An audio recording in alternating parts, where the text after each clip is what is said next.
What's up, Panther Nation? This your boy Big Brother A here with Carolina Boys Frat House Podcast. I had to get to you guys today. I had a video scheduled for yesterday, but I'm glad I didn't put it out because we need to talk about our performance against the Texans today in joint practice. Um, Also, we needed to mix that in with our first string offense performance against the Jaguars in the preseason game. But yeah, let's get into Jaguars first. The guys, they actually did okay. They went I wouldn't say three and out, but four and out. They got a pass interference call, but then went three and out after that. So not very good. And this was against the Jaguars second string. But then the second series, they put together a touchdown drive, and Dave Canales saw what he needed to see and shut the first string offense down. I would have liked them to see. I would have liked to see them get another run, just so the offense could keep going. But I guess he saw enough. Now, if you watched it, it still was it was good, but it still probably wouldn't make you very hopeful for the offense. It was good, could alleviate some of the detractors, but it still wasn't a great performance. Um, but the Panthers did win. Okay, Kyle Trask actually played pretty well. Okay, at third string quarterback, he actually played pretty well. And we had some highlights from guys like Rock Taylor, but you know, pretty decent for our backups. But we're worried about the first string offense. That's really the point. We're worried about the offense, and it seems like the offense still cannot get it together, man. Okay, like something is seriously off with the offense. All right, so this is how bad we got whooped. Okay, this is how bad we looked today. All right, on Panthers.com, they actually put out an article saying that we look bad, but hey, it's the Texans. It's the first number one ranked defense in the NFL, so it's to be expected. Are we starting to expect to get our ass whooped against top teams? Because that's the way it comes off. Are we starting to expect these ass whoopings? Hey, we got an ass whoop, but it is the number one defense. It is the number two defense. Are we going to have that same excuse when we play the Bears the first game of the season? Hey, they had a top five offense. It's Ben Johnson's offense. Hey, they whooped our ass. Like these articles coming out have just been very just full of excuses and just poor excuses, and we really don't need to stand behind these type of excuses. Um, like we played bad. Our offense looked horrible. Bryce got sacked like 7 times. Okay, one thing I saw, they said Monroe Freeland got baptized by fire from Danielle Hunter. All right, not even Will Anderson. He got his runs in and just 7 sacks, 2 interceptions, a fumble, all of that in just 30 plays. Okay, so a third of the time we either got like something negative. Okay, that's not looking at the incomplete passes. That's not looking at like plays he was rushed. It's just real bad, man.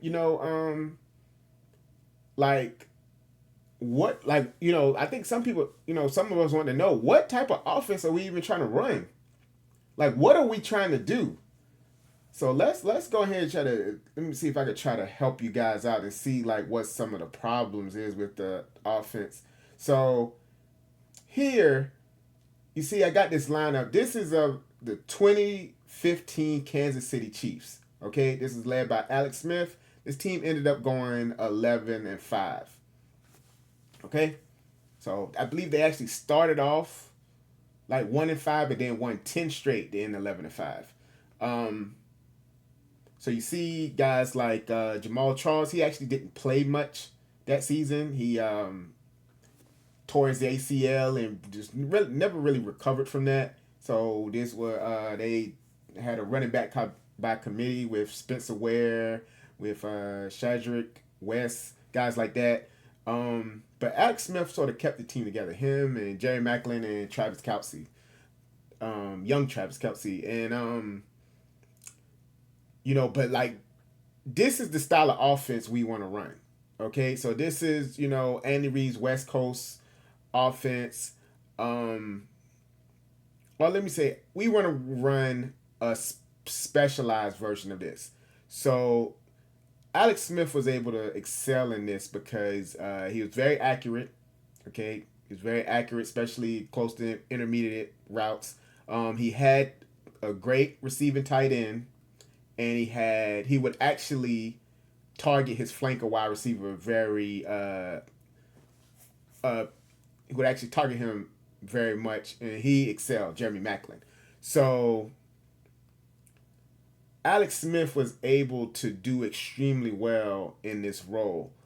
And this is why our offense isn't doing well. So the one big thing is we're getting most of our production from our split end wide receiver, which isn't a problem. Okay, we're going for more secure passes rather than deep threat offense. All right. And, Alex Smith, for all of his faults, he still would throw the ball deep sometimes. It seemed like we sort of settled into the fact that we are not going to target deep passes as much. So that's why you have T-Mac, who's going to be that split in, and he's able to go to the slot, which is something we've stated we want to do more. And you have Jalen Coker there. Xavier Legette would normally be our flanker, or should be, but I got a feeling he's just going to be a mismatch, and they're going to end up putting Mechie or Jimmy Horn Jr. or somebody like that at the third wide receiver spot because Bryce Young's game, he just does not target deep threat receivers at all. Okay, he's just he's just very conservative in his throws, and I don't care what PFF put out about Bryce Young being the best deep ball thrower. That was some bullshit. Bryce Young, the only time he's gonna throw deep is if it's completely wide open. All right.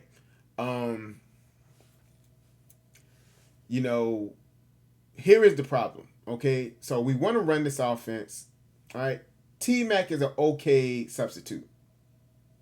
All right, you don't have the good flanker because in 2016 they ended up replacing Jeremy Maclin with Tyreek Hill, and of course eventually they replaced him with Patrick Mahomes.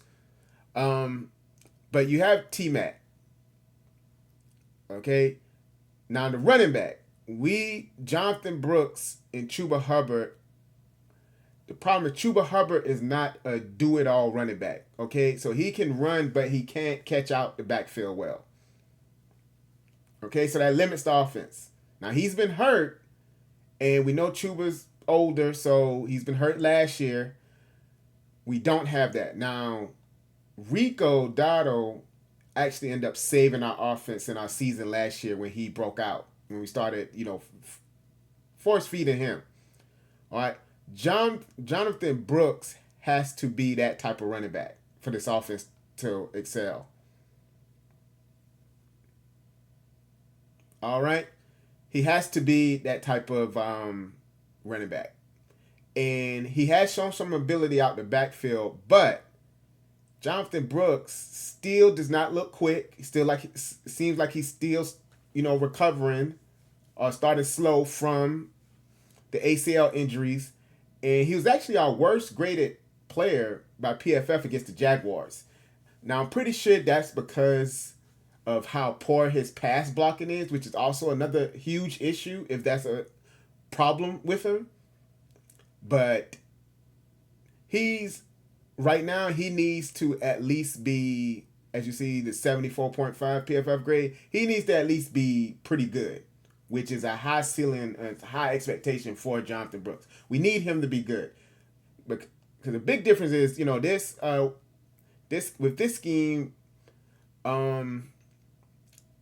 they were more pass first than run. Okay, they did mix it pretty well, but they're still mostly pass. We're going to be more run than pass. Okay, and I've gotten that idea from the one good series that we did have against the Jaguars. We're gonna run the ball. We're gonna run the ball more than pass. Okay, now this is not the best for Bryce Young, but this is actually the best way to go for the overall for the team. Okay, because Bryce cannot pass consistently to open up the offense. All right, so he's not like, when he did in Alabama, where he spread offense and he's passing and he's doing improv. Bryce, that's his style of play, but he does not excel with that in the NFL. So you have to run a ball control offense with Bryce Young. So you sort of forcing him to play an offense similar to like what you would probably do with a backup quarterback. But yeah, that's a big question mark running back. Even bigger question, we don't have a good receiving tight end. All right, Tommy Tremble, we've tried, we re-signed him because he had a connection with Bryce Young. We thought he had potential. Nope, he's just really a pretty decent blocking tight end. Okay, he's not a good catching tight end. Okay, I don't think Mitchell Evans has progressed the way we want. I don't think Jatavian Sanders, who's currently at tight end number 3, has progressed the way we wanted. He was tight end number 1 in 2025. Now he's tight end number 3. He might not even make the team. We've signed Darren Waller because of this big missing link we've had on this team. All right, we need a good receiving tight end for this offense to work. And we're missing 2 of the big pieces for this offense. So I'm not surprised we're struggling. All right. And if you look at, also quarterback, if you want a better idea on why we're struggling, let me help you out. All right, there. Okay, that's Teddy Bridgewater. All right, Bryce Young plays almost exactly like Teddy Bridgewater. All right, they have sort of a crazy weakness of holding the ball too long and not pushing the ball down the field at the same time. All right, so what you get is you get a lot of sacks and you also don't get much yardage. Okay, so you get a lot of dink and dunk passes instead of big shots down the field. All right, I want you to think about this with Teddy Bridgewater. Okay, technically his best season in the NFL was when he was with the Panthers. And you know how most Panther fans feel about Teddy Bridgewater. Okay, you know how the team felt about Teddy Bridgewater after that season. We went and got Sam Darnold. That was technically Teddy Bridgewater's best season. All right, now PFF actually grades his second year as his best season. He went 3,233 yards, 14 touchdowns, 9 interceptions. Okay, still wasn't good. But that was his highest PFF graded season. And, to be honest, that's around Bryce's ceiling. All right, Bryce has actually more limitations. His similarities and more limitations than Bridgewater. Okay, he's both, very slim, slight frame. Both have the same tendencies. Both, because they hold the ball and they can't get through messy pockets, they don't step up into the pocket, so they're constantly falling back. And they both, dump off passes a lot. Bryce has extra issues because of his lack of height and just not being able to step in the pocket. He doesn't target the middle of the field as much as he should. So that's you have a whole area that's not being targeted. Um, Also, Bryce has a weaker arm than Teddy Bridgewater, so he doesn't throw deep. He throws deep even less than Teddy Bridgewater. Um, yeah, so if you start with that, and if you just imagine, just look at our team now, and just instead of thinking of Bryce, think of Teddy Bridgewater. Why do you think the offense is struggling? Okay, now think, Matt Rule ended up seeing this problem and trying to fix it with Sam Darnold. All right, seems like we're not going to do that. Seems like we're going to let Bryce, even though we see it's an issue, let's see if he can somehow make it work. And I'm here to tell you guys, it's just not going to work. All right? It's just not going to work. When you include, the O line is ending up being a bigger issue than we originally thought. All right? We thought, like, hey, we might have fixed it a little bit with Walker. We got Hunt and Lewis back healthy. We got Monroe Freeland at right tackle. We drafted him in the first round. You got to understand, Taylor Moton is better than Monroe Freeland. Okay, that's a downgrade. He's a rookie. All right, you got to downgrade there. You got to downgrade at center. You got to downgrade at left tackle. Okay, Icky is better than Rashard Walker. I actually don't believe Rashard Walker is a better pass blocker than Icky. But Icky is a better overall tackle than Walker. So you downgraded at 3 spots on the O line. O line is taking 30% of our salary cap. We just threw in an extra first rounder on the O line. You just signed Brady Christensen back as a backup. We still pumping money. Okay, Icky might be able to come back during the season. Taylor Moton might be able to come back this season. You got a lot of players and money tied into the O line. The O line can't be an excuse. So, I just, Canales and Isnick, they really need to figure out what they're going to do with this offense, because we are playing the tough teams this year. Okay, we got the number one team's record for our season opponents. Okay, like we could very easily go 0-4 before our first bye.